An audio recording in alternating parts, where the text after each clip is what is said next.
Welcome back to the new episode. We're talking about redefining success in this episode. And this is a topic that has been near and dear to my heart because I named my brand Redefining Success a couple of years ago when I started my coaching practice. And I realized for myself and for my clients that most people are chasing the wrong things. They want recognition, they want material success, they want to tick all the boxes, they want to live this typical life and feel like, okay, now I'm going to be happy. And how many times people realize that, oh shit, actually, I really don't feel any better, even though I have it all. And most of my clients are exactly like that, who have ticked all the boxes and they, on a surface, they appear to be very, very successful. And yet something is deeply, deeply missing. So when it comes to redefining success, for me personally, it's all about contentment and fulfillment and living an aligned life that is fully representing who you truly are deep within. And that translates into your relationships, it translates into your lifestyle, into your endeavors when it comes to your business or career. So this is the topic of today. And I'm super curious what Tio has to say about the topic. So what was interesting was the way you framed when we were discussing before the episode, the way you framed it is that the ultimate goal is joy, peace, love, happiness in life. And I think this is one of the biggest issues. And the reason why people don't have that in their life is this program or this belief that once I find that, I will not be inspired and I will not be driven towards success and all the things that culture celebrates as success. And this is one of the biggest myths, and this is one of the biggest sources of suffering for most people. And they keep choosing suffering because they believe that if I suffer, I will enjoy the reward more, and I need to suffer to enjoy the reward. And this is basically what we will be breaking down in the whole episode today, is that what shift is not the goal, what shifts is the base with which you approach the goal. So you can still have success in the traditional, conventional way. What shifts is the base from which you're having it. You're not seeking it to fill a void, you're not trying to, you're not chasing it. That is one of the biggest differences, that people chase success, they chase recognition, and they chase all the material wealth. When you find fulfillment that's real, that is within you, then you stop chasing and you stop seeking and you start receiving it and you start inviting it, and it comes to you naturally, it comes to you automatically. You don't go begging for it, you don't go craving to fill a hole. You are whole within yourself, and you become a magnet that starts attracting all of that naturally. So attention, seeking recognition in itself is not a bad thing. There is a healthy need for attention, there's a healthy need for success. It's just the way to fulfill that need is just to fulfill that need, not to use that need to fulfill other needs that are lacking within you. So the work that we do is helping people to identify the real need that needs to be fulfilled, helping them to fulfill that need so that then they can go ahead and achieve their success and really enjoy it fully, instead of having that mindset of jumping from success to success without actually enjoying the success ever. A lot of people have this achiever mindset that the moment they hit the goal, there is no stopping, enjoying it, celebrating it. They immediately on to the next It's one. not even about the process then. Exactly. It's always about the destination and the next destination and the next destination. And that becomes, it just sucks you dry and you become fully empty. And I think that is the quality of success, is, does the success feel empty or does it feel full? It feels empty when you're trying to fill the emptiness inside you. But when you are full, the success itself feels full. Whatever you succeed in, whether it's running a race or uh, building $1 million company, whatever it is, it feels full. It doesn't feel empty anymore because you feel full. And there are easy ways to do that, and you don't need to wait till the end of your life. And you don't need to suffer for the reward. You can enjoy the process of getting the reward. You can enjoy the effort instead of feeling like it is suffering and it's unnecessary pain. All of that can be eliminated and you can still achieve great success and probably, not probably, definitely greater success. Right. It's a matter of attitude and where you're coming from. And I actually recorded a Redefining Success podcast episode with Anurag Gupta, who exactly spoke about that people are not questioning enough where they're coming from, and they always chase where they're going.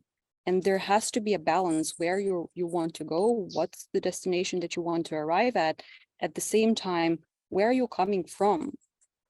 Who are you being in the present moment? And are you being the empowered, joyful version of yourself, or are you being someone who is just, like Tio said, fulfilling some kind of a void that just can't be fulfilled without you going inward? And actually, as you addressed that question before we had a conversation before recording, why do I call it the ultimate goal? In my personal opinion, that's what everyone wants. Who doesn't want to be fulfilled? Who doesn't want to be content? Who doesn't want to have an amazing time living on this planet and really enjoying this journey? And like you said, coming from the right place to put in the effort in the right things. And yes, at the end of the day, also succeed in your endeavors and in your whatever it is that you are creating, whatever it is that you're doing. If that means that you are being an excellent mother or an excellent father, or if that means that you're an excellent whoever, a CEO or a founder of a company, or you're changing the world in some kind of way. But in my personal opinion, that's what everyone wants. Like, it would be strange for me to even think that somebody doesn't want to be happy or doesn't want to be content and have a peace of mind. Why do we chase all of those things, wanting to fill the void? Is because we think it's going to bring that peace of mind. Like, finally, then suddenly I can relax. Then suddenly I don't need to, make sure that everyone is fine. I don't have to worry about money. I don't have to worry about something. Like, my life is sorted. Finally, I can relax, chill out, and I have earned my success, and I have earned my freedom, my peace of mind. But why don't we choose to live that way now?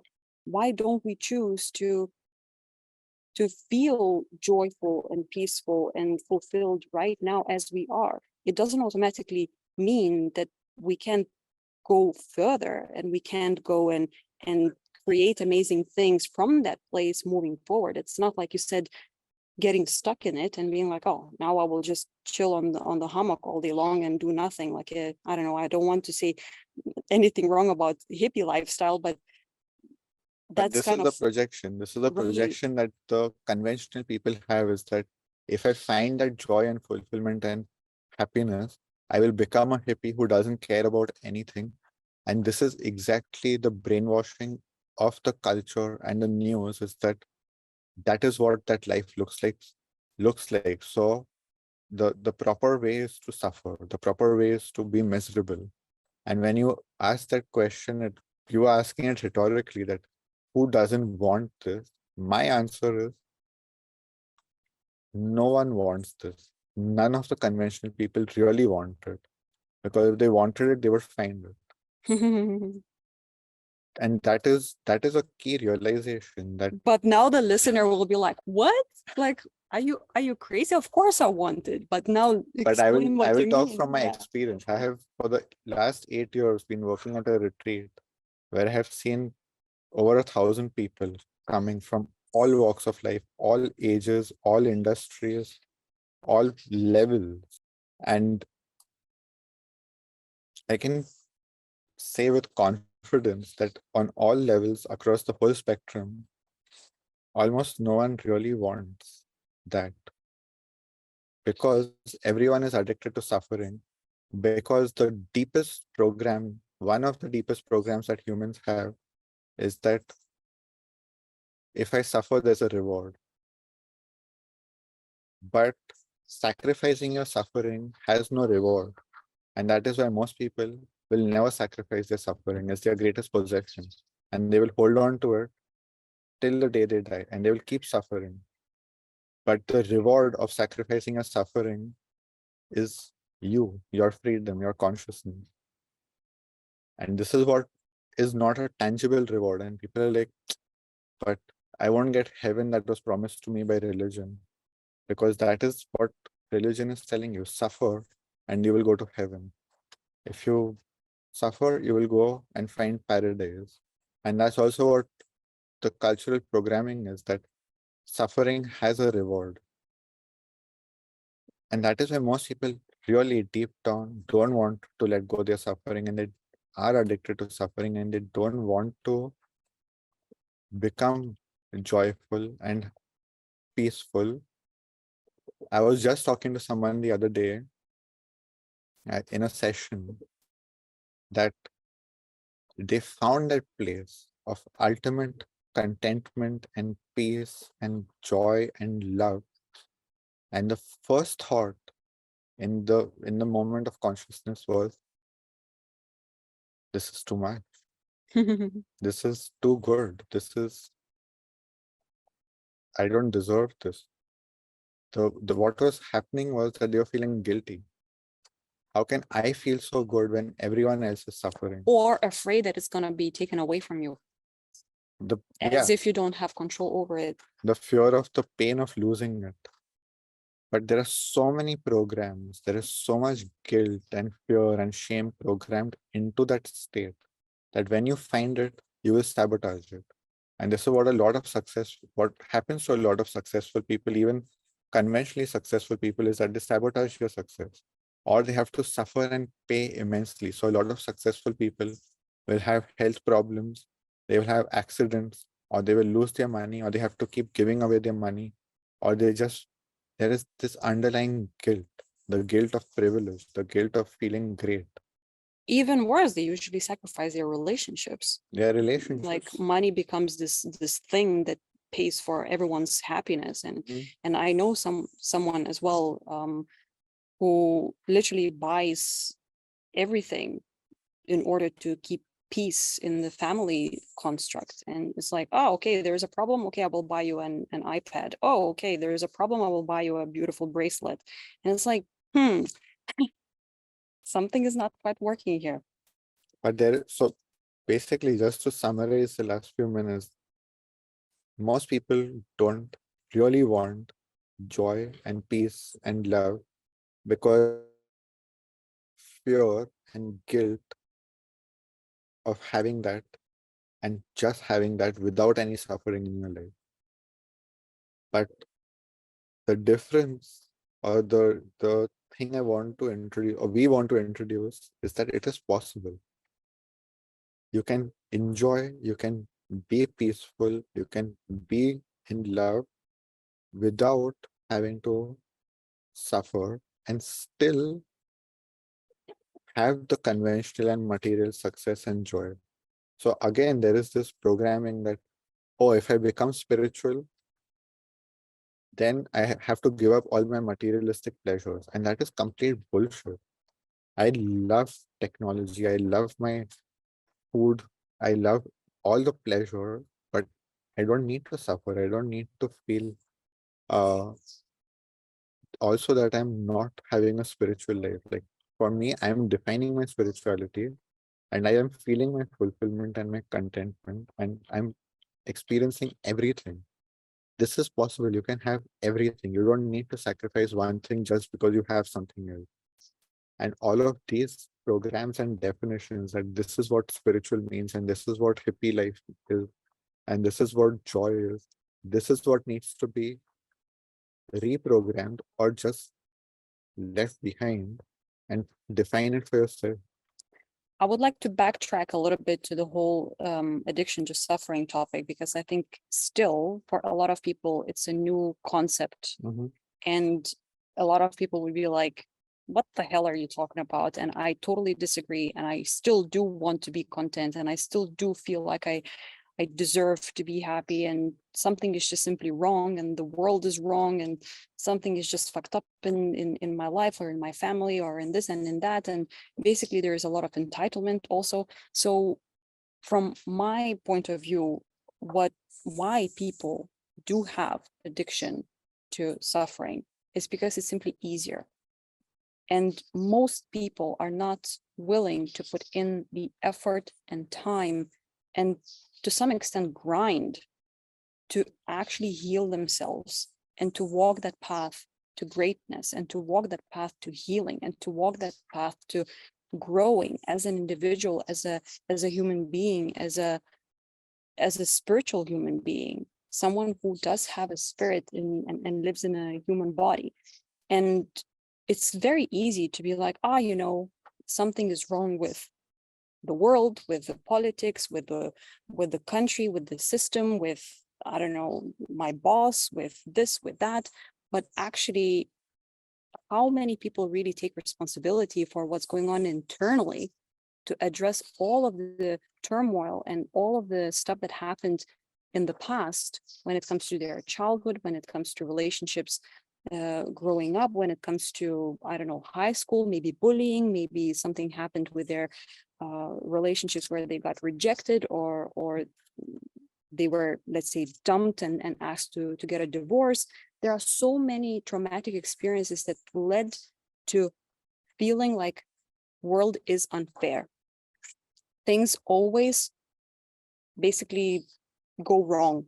There's always something getting in the way.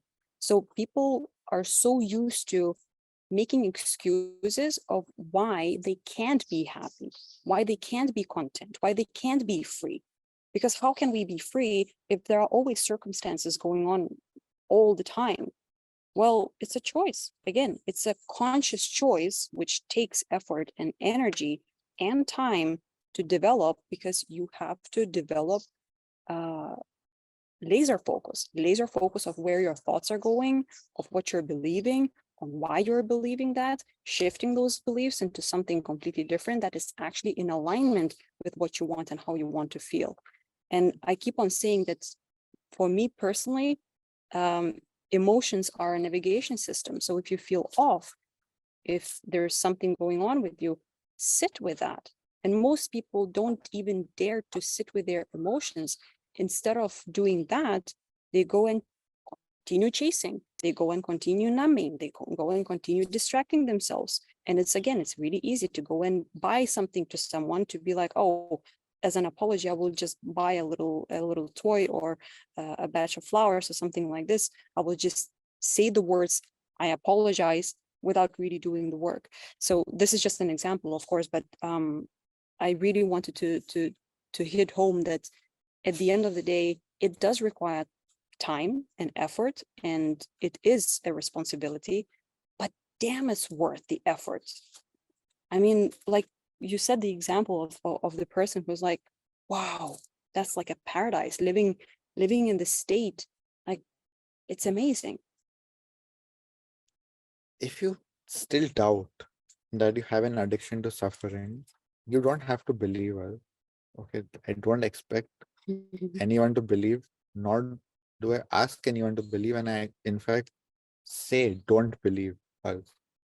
Have a direct experience. And we both invite you, either together or individually, just have a free call with us. No expectation, no obligation. Come and test this. You want proof that you're addicted to suffering? We can help you realize that. And realizing that is freedom. It's not, oh, one more burden in your life. It's not, oh, my life is fucked because I realize I'm addicted to suffering. You're finally free because you can finally start healing that addiction. Just give it a test. Have an experience. And even if you don't want to call us, here is what you can do. The next time that you're suffering, just stop. Nice. Stop. See if you can stop. See if you can make that choice and how long you can maintain that choice. with something that you're really suffering with. You're feeling guilty. Stop feeling guilty. Show us that you can stop feeling guilty. Really, not just escaping, not just numbing, not just substituting with another addiction. And that doesn't mean substances. It could mean going and having sex compulsively, going and watching porn, going and playing video games, going and eating ice cream or pizza or Or watching Netflix, overworking. workaholic, whatever. Really, show yourself that you're not addicted to suffering. That's a challenge. That's an invitation. And it's my guarantee that if you're a human on this planet, the one addiction each of us has is suffering. You may not be addicted to anything else, but you're guaranteed addicted to suffering. You could be a monk in Tibet who's been meditating for 20 years and you're still addicted to suffering. And that is my guarantee. Because what most people use spirituality for is escapism. It becomes one more way to escape. And this is why spirituality has got a terrible reputation, because what people call spirituality is ridiculous nonsense, is a lot of illusion, a lot of escapism, and a lot of belief and ritual that has nothing to do with the real, actual spirit. It has nothing to do with the what is spirit, is the aliveness, is the experience of life, is what is infused in everything that makes everything alive. It has nothing to do with believing, it has nothing to do with rituals and chanting and all of that nonsense. It You reminds me of the experience I had in a satsang in Portugal when I was right before moving to Brazil. And basically, I was invited to go to the satsang of a local guru, and they even call her a guru. And I go there out of curiosity. I'm like, I'm so curious what kind of people come and what they do. And basically, she's sitting on this pedestal, first of all, and everyone is just like, oh, it's so amazing to have her around, and I'm so happy that you have found this place because it's going to make a huge difference in your life if you really listen to what she has to say, because she is such a goddess and such a divine creature, and basically just like putting her on a pedestal in a way where I was like, there's something completely off here. You need to find your own power, your own guru. You are your own guru at the end of the day. And there shouldn't be these kind of compulsive needs to go and search for yet another escape, if not with all of the examples that you just described, but also then, maybe there's another guru. Oh, maybe there's that teacher. Maybe there's that priest. Maybe there's that gathering or even a cult, for example. So you need to be honest with yourself. Like, why do you keep on searching for something outside of yourself? What about searching for the guru within? and couple of points there is like this again, it's like people's addiction to mentality, like being very mental, being very much in the head, and just absorbing the information that the guru gives without actually doing anything with it. It's like taking a a, a cigarette or a joint or a drink. It's just something that you take in that numbs you. You get to experience this lovely belief for a moment, and then you're on to your next drug. And the problem is not the guru, the problem is you. It's the way you experience everything, the way you use everything as a way to escape. Stop blaming the guru, stop blaming the cult, stop blaming the teacher, stop blaming anything outside of you. You are addicted to suffering. Take responsibility for that. And that is where everything changes. Teachers are not a bad thing. Teachers can help. And I have rejected this for a long time, but suddenly in the last few months, people start calling me a spiritual teacher. And I hated the word spiritual my whole life, even after living for 8 years in a retreat center and working. I now consider myself spiritual, but I have started owning that term in a different way is teaching people to be alive. That's it. But I have become very selective with who I work with because I only want to work with people who want to do the work. I only want to work with people who will do something with what I'm teaching. And they don't just listen as a drug and then fade away and come back the next time they need a hit of the drug. I am done working with such people. So the invitation is open, it's free. Have a call. If you're really ready to heal this addiction, if you're really ready to come to life and be alive and be in this reality, sober from all your addictions, sober from all your beliefs, and just experiencing reality as it is directly, without stories, without interpretation, just feeling, just being fully alive. If you're ready for that, a teacher is very helpful, but a teacher cannot do anything for you. They can just tell you what you need to do. That is a real teacher. That is a real guru. I am from India and I hate the word guru for what it has become, but the origin of the word in Sanskrit, it's two words, is gu and ru, and it means someone who dispels illusion. But the way that they do that is by teaching you to overcome your illusion. It's not just by saying things that you believe and you fuck Mhm. off. You have to do the work. You have to overcome the illusion yourself. I love that. I just learned something new. Interesting. Interesting. Um, to wrap this topic, I also want to remind you wanted to cover the topic of going beyond setting goals. So we were talking about, okay, what happens once you start coming from the right place and you find that peace and fulfillment, contentment, joy, all of those states of being that you previously chased. So you have found that place and you know how to reconnect with it over and over again until it finally becomes your primary state where you basically live. And then from that place, you're starting to be like, oh, I'm inspired to create that thing. And I'm inspired to speak to that person. And I'm inspired to start this project or that company or that whatever. And so then that's the worldly goals, let's put it that way. And you wanted to add something that goes beyond that. So Yeah, for me, like a lot of people think that this state is the normal state that most humans experience. They think that that is what being human is. Suffering, misery, depression, anxiety. That is what has become the definition of being human.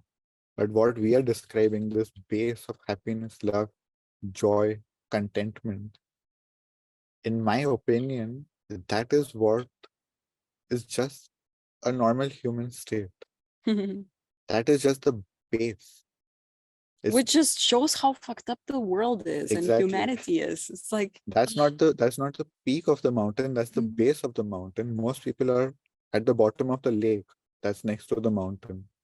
So what you have come to is just the base of the mountain. And from there is tremendous growth that's available. This state of joy and happiness can become permanent, and that is, you can say, the first conscious level of existence as a human. And beyond that, you can unlock your genius. So people again think that genius is something you're born with and it's only for the select few. But genius is a level of consciousness. And these people who are born with genius, they only get to glimpse it once in a while, bring something from that and implement it. Genius is a level of consciousness that can again become a state that you live in. So first you reach unconditional emotional, whatever you want to call it, the unconditional emotional state where you enjoy love, happiness, peace. Then you reach higher intelligence where you unlock the genius one. And this is possible for everyone who can make the effort and do the work to get there. These people are not special. They have just the ones who live there. I'm not talking about the ones who are born with the ability to peek into that. But the ones who live in the genius zone, it's just effort that you can make and you can get there. It requires work and it requires time. It's not this entitled, oh, I will put in 1 month of effort, I will do a course, I will get a certificate, and I'm a genius. Fuck you. Wake up. This is not a certificate course to become a genius.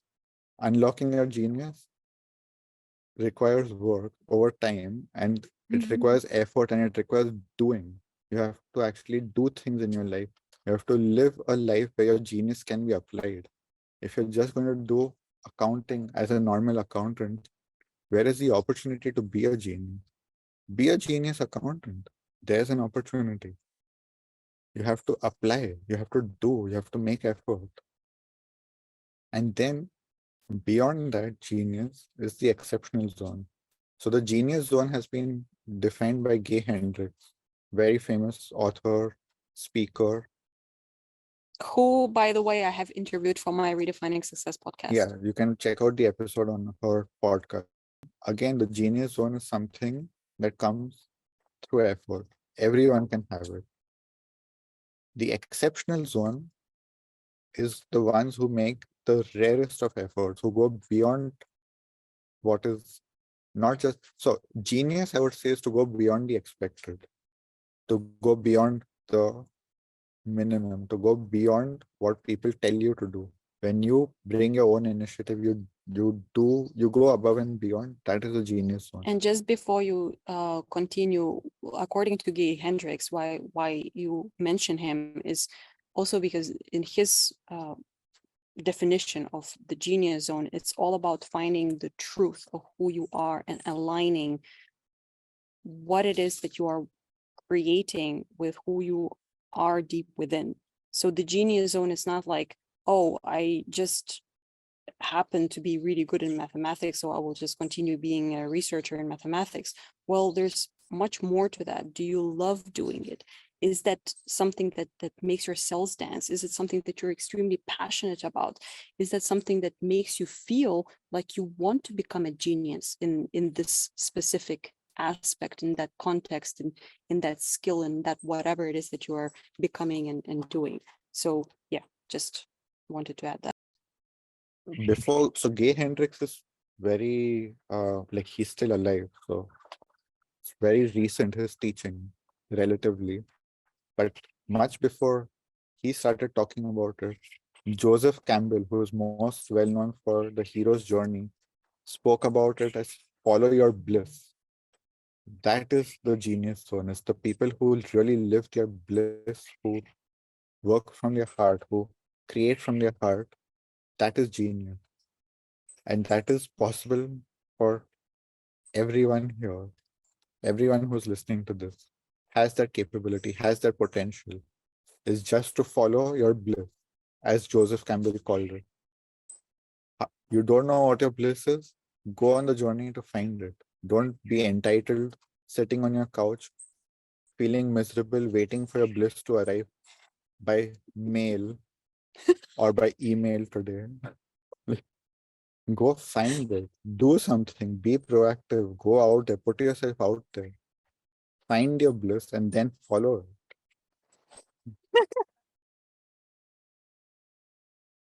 I think Teeny, or who was it? Pika brought bliss to us. And then the next level is what I call beyond the beyond. And that is the rarest of the rare. And that is the exceptional zone. And that is something which very few are going to find in this life. And I believe, from my experience, it's a work of lifetimes. It's the ones who are ready to commit to becoming exceptional. They are not committing just in this life. Genius is for this life. Exceptional is for the ones who are ready to do this work for lifetime. And again, this is not a matter of belief. And a lot of people go into the zone beyond this world as a matter of escaping this life. And that's why I laid out this progression, is that First is about finding peace and contentment here in this world. If you cannot be fulfilled here, then the other world becomes an escape. Then spirituality becomes an escape.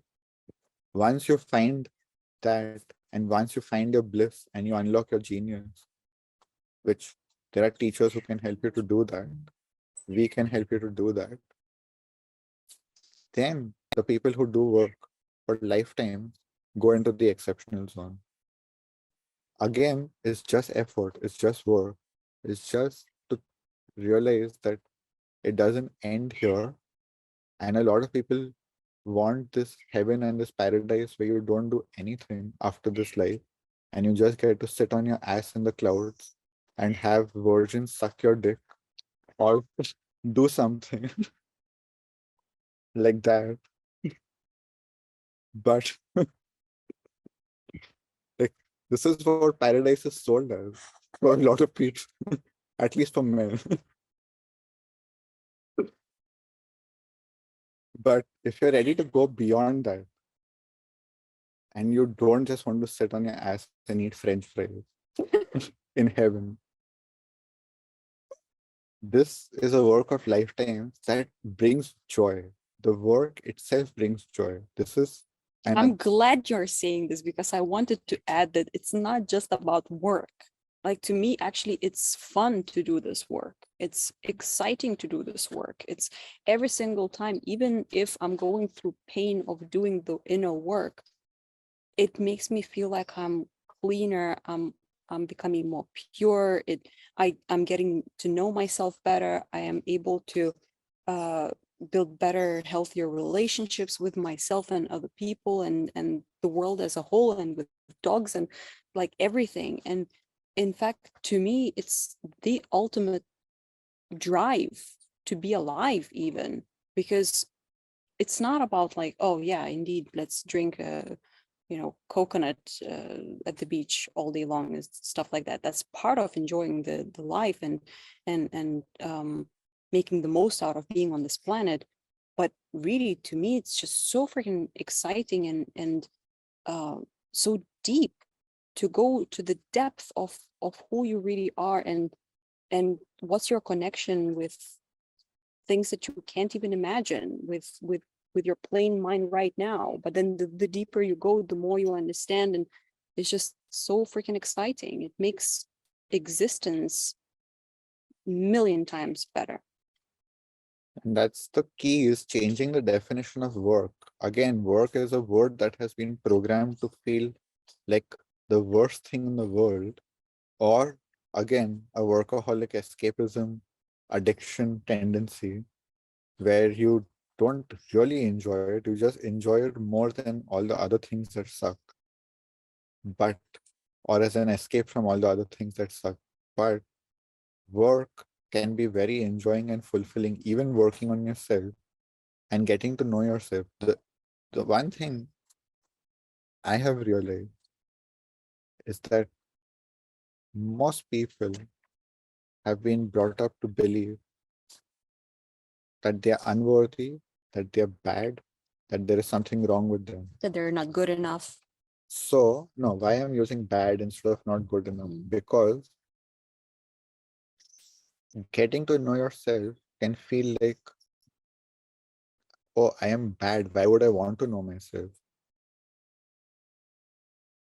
This is something I have spoken about in another podcast episode, and that has come up with several clients, is that their authentic self has been demonized to the point that when they come into contact with it, they feel like they have met the devil. That I am the devil. There is something so bad in me, something so wrong in me, that it's the devil living inside me. But that's not the devil. It's just you that you have been programmed to look at as the devil. And all you have to do is change the way you look at yourself and realize that there's nothing wrong with you. And once you do that, you learn to love yourself for who you are, not the way the world sees you. I keep saying this phrase again and again. Stop looking at yourself from the eyes of the world. What does that mean? Looking at yourself from all the perceptions that the world has created, all the beliefs that the world has created, that what is good and what is bad, what is right and what is wrong. Stop looking at yourself from the eyes of the world and just look at yourself as you are, and you will not fall, you will rise in love with yourself. You will be completely in love with who you are as you are, and realize that you have great gifts to bring to this world. And then it's magic. Then the work becomes magic, because not only is it's not just about healing, it's about growth. And you want to grow yourself, you want to be more yourself and have more energy and be more wonderful. And that is a magical journey that you don't want it to be just for one lifetime. You will enjoy it being over multiple lifetimes. And then you will become exceptional, because the commitment, the level of commitment you're making is not just for one lifetime. And that is exceptional. How many people you know can even make a commitment to the end of the month? How many people make New Year's resolutions that break in the first week? Imagine making a commitment over lifetime. That's real. That's not just an obligation. Coming again from India, you're obligated to make a commitment to be married for 7 lifetimes. What the fuck is that? Like, I don't think most people want to make that commitment. They just have to, because that's what the scriptures say. And then there's this whole thing of finding out how many lifetimes you've been married for. So there are actually ways to figure out how much of that commitment you've fulfilled. So not everyone is making that commitment for the first time, right? Like probably this is the third time you've been married, the third lifetime you've been married, or the fifth, or the last lifetime you'll be married. And then next life you can find another partner to marry for another 7 lives. But my point is like to consciously want to make that commitment, because there is so much joy in that commitment, because there is so much growth and learning in that commitment. It's not an obligation, it's something that you would love to do. Brilliant. I think that's a wrap. Is there anything you want to add? I feel like That's it's a great place to close. Thank you so much for listening, And we're going to continue for laughing recording. at very inappropriate jokes. Well, this is what a lot of people think. Men is their fantasy that they will die and heaven is filled with angels that they can fuck. I've never heard such fantasies, but okay. What do you think men want the most? And if they can do it without any effort, they don't have to earn a lot of money to look, they don't have to look great. They can just sit in heaven and have angels fucking them. That's Good to know. That's man paradise. That's the conventional paradise for most men. That's what they're waiting for. That's why they're being good men, is so that they can have that reward eventually. Good to know. Another thing that I just learned. Wonderful. Thank you so much for enlightening me. Thank you for listening, and see you in the next episode. What do women want before we end it? What do you think women want in their paradise? I never thought about it ever in my entire But if life. you just think, what are women craving in this life conventionally? A husband on a white horse, prince on a white horse coming. That's why the Barbie movie is so popular right now. But what do they get? With what do they want this man to do to them? Love them. Exactly. It's all about love. It's this idealistic fantasy where nothing else happens, where you're just sitting in love. But if you think about it, paradise is so stagnant. It's so boring after some time. There's nothing interesting happening. There's nothing creative. Everything is already perfect. That is the beauty of this life, is that there is imperfection. There is space for growth. There is space for improvement. There's space for healing. Once everything is perfect, oh, I will Oof. never want to be in that reality for more than like 3 days. Ah, wonderful. Okay, that's it.